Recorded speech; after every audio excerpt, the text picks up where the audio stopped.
Devletler aslında böyle tabiri caizse pişkin organizmalardır.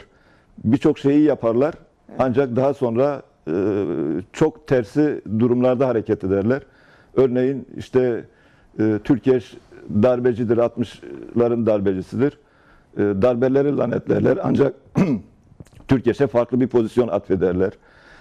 Ya da işte Koşgiri örneğini hatırlayın. Koşgiri'de çete Topal Osman Ermenilere karşı, Rumlara karşı katliamlar yapmış, mallarına çökmüş, hayvanlarına çökmüş, tarlalarına, arazilerine çökmüş, ürünlerine çökmüş.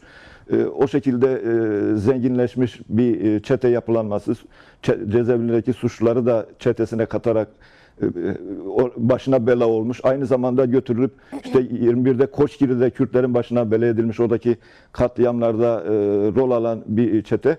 Ama aynı zamanda Cumhuriyet'in onu görevlendiren Cumhuriyet'in başına da bela olmuş. Yani hükümet, Mustafa Kemal hükümetinin başına da bela olmuş bir sistem bu şey. İşte Çankaya baskınını yaptıktan sonra milletvekili Ali Şükrü'yü arkadaşlarıyla birlikte kaçırıp boğduktan sonra artık defteri dürülüyor. Çankaya baskınından sonra öldürülüyor, başı kesiliyor, gömülüyor. Hatta meclis oturup bir idam kararı çıkarıyor. İdam kararını uygulatmak için mezardan çıkarılıyor. Başı olmadığı için ayağından asıyor. Şimdi İran'da da bariz bir örnek vardır. Örneğin Türkiye Doğu Akdeniz'deki krizin enerji krizinde Türkiye önemli bir etken. Evet. İşte sık sık sismik araştırma gemileri bölgeye gönderiyor. Bu gemilerden birisi örneğin Piri Reis gemisidir. Piri Reis adına denizaltı yapar. Piri Reis adına savaş gemileri işte kiralar, Piri Reis adını verir. Aynı o Piri Reis'i Kanuni Sultan Süleyman Portekizlere Hürmüz Boğazı'nda Basra Körfezi'ni ele geçirmesi için oraya gönderirken o bölge Portekizler tarafından kontrol ediyor, ticaret yolu. Çinlilere karşı aynı zamanda kullanılıyor Portekiz ticaret filosu tarafından. Başarısız oluyor. Hürmüz Adası'nı kuşatmada başarısız oluyor. Maskat'ta yağma yapıyor. Donanmayı bırakıp Hayriye'ye gidince Kanuni Sultan Süleyman'ın fermanıyla başı kesilerek idam edilen bir kişi. Yani devletler o tür şeyleri yapar. Şimdi İran, Federe Kürdistan'a bir tarafta saldırı düzenliyor. Balistik füze atıyor ki özellikle Haçlı Şabi üzerinden yaptırıyordu. Ancak savaşın 25. günü yani 24 Mart'ta bambaşka bir saldırı modeline geçti İran. Doğrudan balistik füzeler attı Hevler'e. 6 peşmerge hayatını kaybetti. Bu Federe Kürdistan peşmergesiydi. 30 peşmerge yaralandı. Ondan önceki Haçlı Şabi saldırıları ABD üsleriydi. İşte Hevler'deki ABD üssü, Hevler'deki ABD konsolosu, benzer bölgelerdeki ABD üsleriydi. İran aslında uzun süredir KDP yönetimini, Hevler yönetimini baskı altına almaya çalışıyor. Şöyle ki bu savaş başlamadan önce de İran sık sık bölgedeki gaz sahalarına füzeler atıyordu. İran sık sık yine Federe Kürdistan'daki bazı yerlere füzeler atıyordu ki Kürt iş adamlarının olduğu alanlar vuruluyordu, evler vuruluyordu. Bunun gerekçesi olarak da KDP yönetiminin İsrail'le ilişkilerini gösteriyordu. Bu savaş denkleminde de İran şöyle kodluyor KDP, Federe Kürdistan yönetimini. İşte siz ABD ile, İngiltere ile, İsrail ile hareket ediyorsunuz. Savaş sürecinde de ilişkinizde diyaloğunuzu kesmediniz. Bu diyaloğunuzu kesmeniz gerekiyor onlarla. Onlarla bağınızı koparmanız gerekiyor. Üzerinden bir saldırı uyarı yapıyor. O savaş, o 25. günü yapılan saldırıdan sonra Bender Abbas'ta yani Basra Körfezi'nde ABD, İngiltere, İran'ın Deniz Kuvvetleri Komutanı Ali Rıza Tengsiri ve yardımcı istihbaratta önemli kilit bir isim öldürülüyor. Ki İsrail o zaman açıklamıştı. İran 30 Mart itibariyle açıkladı. Yani İran'da öyle bir şey oluşmuş ki neredeyse önce İsrail otopsisini yapıyor. Günler sonra ancak İran tespit ediliyor ve İran açıklıyor. Böyle bir durum yaşadı. Deniz Kuvvetleri Komutanı vurulduktan sonra hemen birkaç gün sonra 28 Mart'ta da Duhok'ta Federe Kürdistan Başkanı Neçirvan Barzani'nin konutu vuruluyor. Bu bambaşka bir mesaj ki bundan önce hemen ertesi günü KDP Genel Başkanı Mesut Barzani'nin açıklaması da çarpıcı. İran'ın aslında 5 kez kendi ofisine saldırı düzenlendiğini ancak öfke yaratılmasın diye, öfke olmasın diye açıklamadığını söylemişti. Burada aslında mesaj şu, az önce sorduğunuz gibi İran Dışişleri Bakanı kınadı, Arakçı kınadı ve aynı zamanda terörist bir eylem olduğunu niteledi. Yani bu da çarpıcı. Az önce işte Kanuni Piri Reis örneğini verirken aslında o şekilde, Topal Osman verirken o şekilde hem yapıyorsunuz hem de kamuoyu önünde işte kınama yapıyorsunuz. Sanki kendiniz yapmamışsınız gibi. Zaten Altı Peşmerge'nin katledildiği saldırıdan sonra özür dilediler. Hata olduğunu söylediler. Ancak gerçek şu ki İran şunu söylüyor.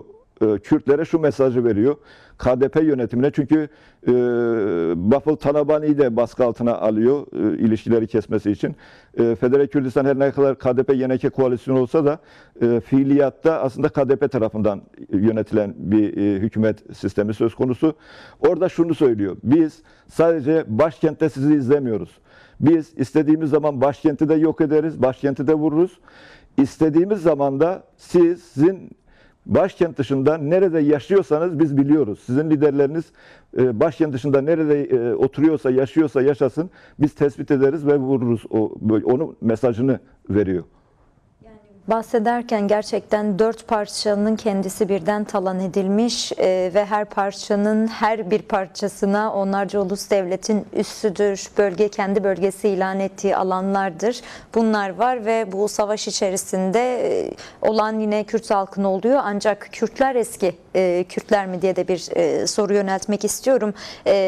Çünkü hani Rojava bu savaşın neresinde diye bir soruyla başlamıştık ya. Çünkü Rojava'ya yönelik kuşatma sırasında mesela hemen ardından Rojava konferansı gerçekleşmişti ve orada ne kadar Paris'le başlayan bir süreç olsa da, Paris görüşmelerinden sonra kuşatma başlamış olsa da kuşatmanın sonlarına doğru bir konferans gerçekleşti ve hem askeri olarak hem diplomatik olarak Kürtler kendi varlığını orada göstermişti mesela. Münih konferansıydı. Evet, dün de Paşk'ın lideri özür diliyorum. Paşk'ta Londra-İran konferansına bir mesaj gönderdi. Yani buradan ne anlamalıyız? Bu iki durum arasında bir bağ var mı? O yüzden Kürtler eski Kürtler mi diye bir soru yöneltmek istedim. Hele ki kimsenin askeri olmayacağını belirterek üçüncü yolu tercih eden bir yerde de duruyor ve bu duruşu ne kadar böyle tetikleyici saldırılar olursa olsun 4 parçada bulunan hareket ortak bir hareket ediliyor mesela. O yüzden sormak istedim size. Kürtler kendi yolunu inşa ediyor, kendi yolunu açmaya çalışıyor. Bu düşünün, dönemin egemen ülkesi Roma İmparatorluğu her tarafı kasıp kavuruyor, yakıp yıkıyor. Kartacalı Hannibal İber Yarımadası'na geçiyor. O dağlardan ordusunu götürürken çok katı dağ silsilesiyle karşılaştığı zaman ordu geçmeyince çok çarpıcı bir söz kullanıyor. Ya bir yol açacağız ya bir yol bulacağız. Kürtler artık kendine yol da açıyorlar, kendine yol da buluyorlar. Dolayısıyla ne İran'ın diktat rejimini tercih ediyorlar, ne ABD, İngiltere gibi ülkelerin politikalarını tercih ediyorlar ki bu savaşta Trump her ne kadar aslında İngiltere'ye yüklense de İngiltere bu savaşın akıl yürütücüsü, yol açıcısı bir ülke aslında İngiltere. İşte açması ayrı, Diego Garcia üssünü açması ayrı, Kıbrıs'taki 2 üssünü ABD'ye açması ayrı. Aynı zamanda ABD Trump yönetiminin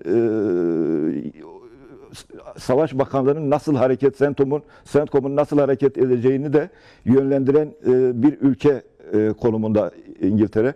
İngiltere'de bu toplantının yapılması İran Özgürlük Kongresi toplantısı ki bu toplantıda örneğin Kürt partileri 22 Şubat 2026'da bir araya gelip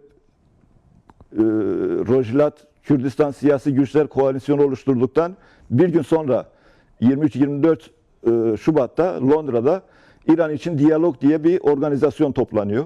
O organizasyon tartışmalar sonucu İran Özgürlük Kongresi adını alıyor ve o şekilde hareket ediyor. İran'ı bütün muhalif kesimleri çatı altında birleştirmeye çalışan alternatif bir Molla rejimine alternatif, baskıcı rejime alternatif, özgürlükçü bir sistem inşasını yaratabilecek bir ortam sağlayan tartışma platformu bir organizasyon.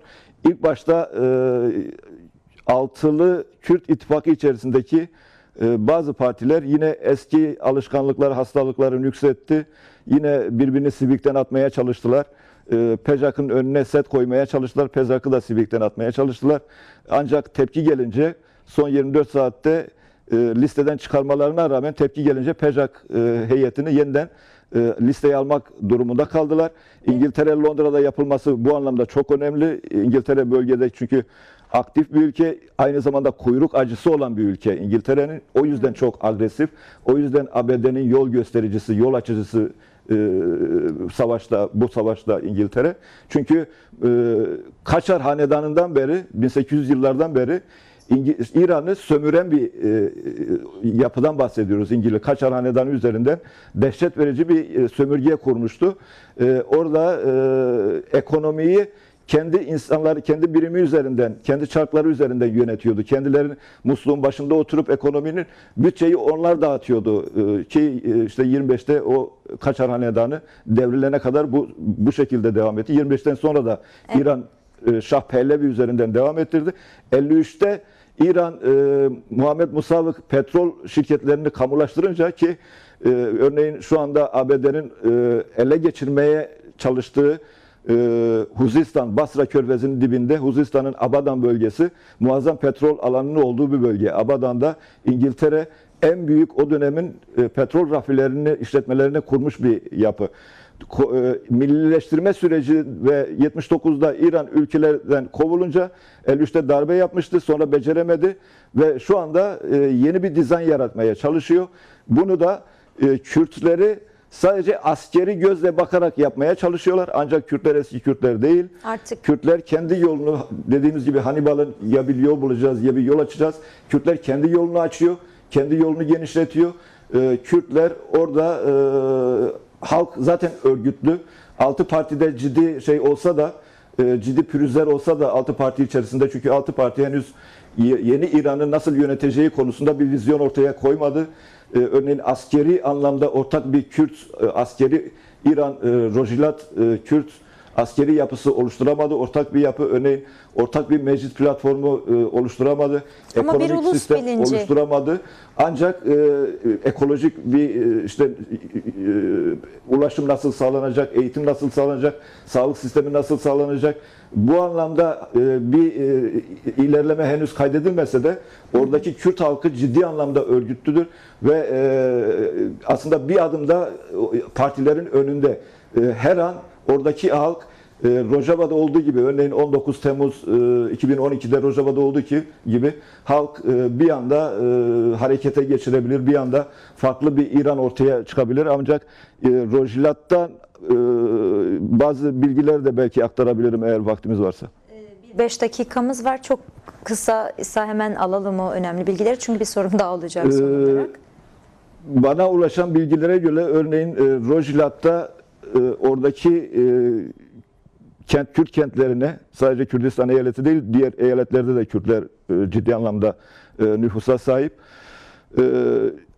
Hükümet, iktidar savaş öncesi ordudan daha fazla bir ordu sevk etmiş oraya. Yani normalde mantık olarak tersi olması gerekiyor. İşte Tahran güney bölgelerine ve Tahran bölgelerine, Basra'ya ordu kaydırmaları gerekiyor askeri mantığa göre. Ancak İran bunun ciddi anlamda kuzey kesiminde orduların bir kısmını Rojilat kentlerine sevk etmiş, Kürt kentlerine sevk etmiş ve savaşa uzun sürede hazırlık yapmış o bölgede.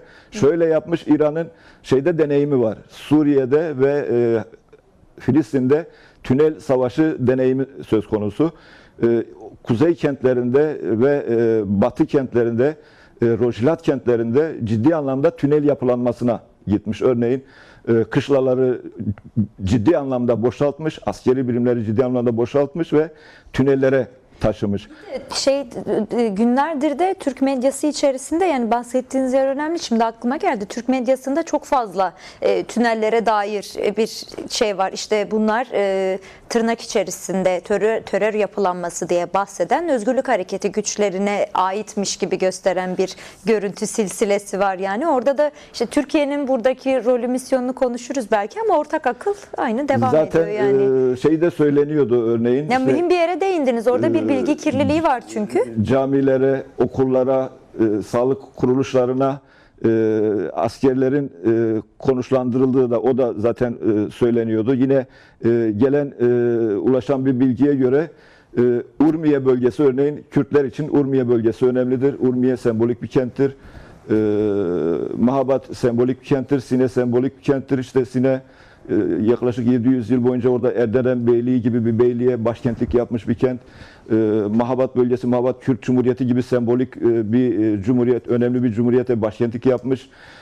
Urmiye, Med, Part döneminde önemli bir kent. Asuriler, Kürtler için önemli bir kent.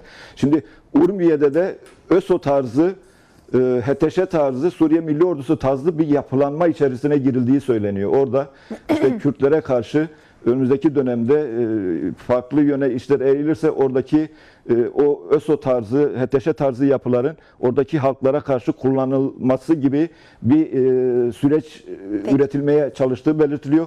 Bu da çok tehlikeli, bir nevi Topal Osman nasıl Cumhuriyet'in, hükümetin başına da bela olduysa, onlar da zaten Haçlı Şabi nasıl Irak'ın başına bela olduysa, şu anda işinde çıkamıyorlarsa, ÖSO, HTŞ de Suriye'nin başına bela olduysa, orada da sadece Kürtlerin değil, Azerilerin başına da bela olacak bir yapılış. Şimdiden önlem alınması gerekiyor diye düşünüyorum. Böyle de mesajınızı iletmiş olalım, az önce söylediğiniz şeyleri.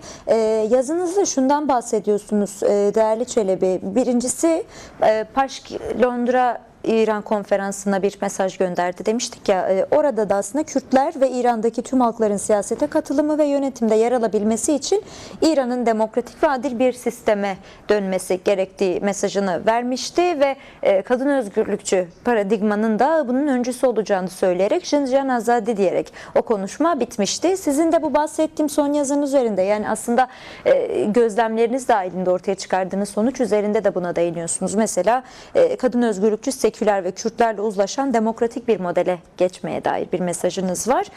Şunun için soruyorum, çok da uzatmayayım. Ya demokratikleşecek ve bu cendereden çıkacak ya da Kürtlere yönelik baskıcı politikalarında ısrar edecek, çökecek demişsiniz. Son değerlendirmenizde bu olsun, kısaca. Evet, Londra'da aslında yazılı bir mesaj değil, aynı zamanda çünkü online katılarak konuşma gerçekleştirdi. O önemli. İngiltere gibi bir ülkede bunun gerçekleştirilmesi önemli. Çünkü İngiltere Türkiye gibi yapıları destekleyen bir ülke. Orta Doğu'da uzun süre Kürt karşıtlığı üzerinden çalışan bir ülke. Ya müzakere mesajınız biraz. O önemli.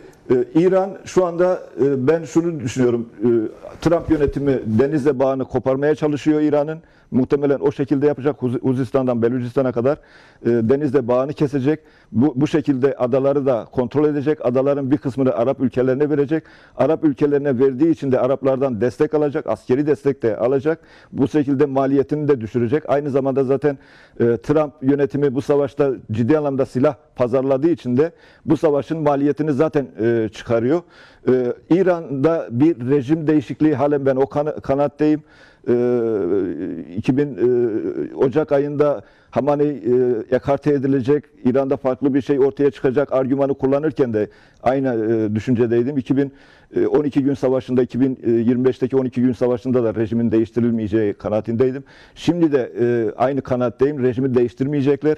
Bir şekilde Mollaları tasfiye edip farklı bir sistem organize edecekler.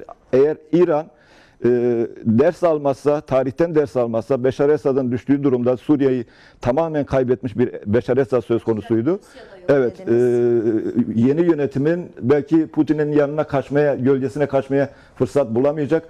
O yüzden İran rejim değişmese, savaştan bir şekilde ateşkes yapılsa dahi Kürtlere karşı, Beluşlara karşı, Yaresanlara karşı, Lorlara karşı politikasını sürdürürse bunun sonu zaten doğal olarak çöküş olacak. İran'ın çıkışı demokratikleşme. Çünkü demokratikleştikçe dış müdahalelere kapıları kapatmış olacak.